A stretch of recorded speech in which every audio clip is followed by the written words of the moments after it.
สารกับท่านผู้ฟังฝากเพลงส่งถึงทุกท่านที่ติดตามรายการทุกวันเป็นจังใดน้อ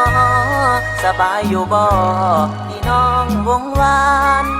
ติดตามข้อมูลข่าวสารทุกวันใจนั้นห่วงหาเปิดวิทยุรับฟังทุกเศร้าทุกแรง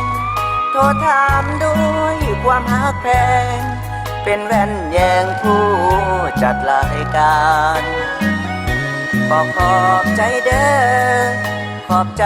ผู้ฟังรายการช่วยเหลือเกื้อกูลทุกยามฮักกันนานๆอย่าเฝ้า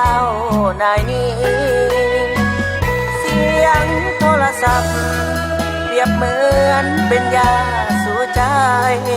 ที่คอยเสริมสร้างเติมไฟไปถึงเป้าหมายของอาชีพนี้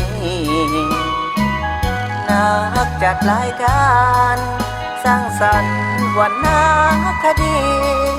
เพื่อชาติเพื่อเกียรติศักดิ์ศรีเพื่อหน้าที่เพื่อประชาชน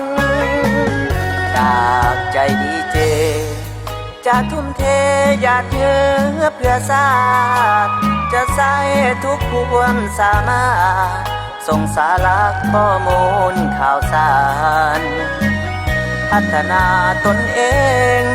ให้เข้มแข็งสู้สนเพื่องานก้าวหน้าว่องไวทันการหับใส่ผู้ฟังสมดังใจปอง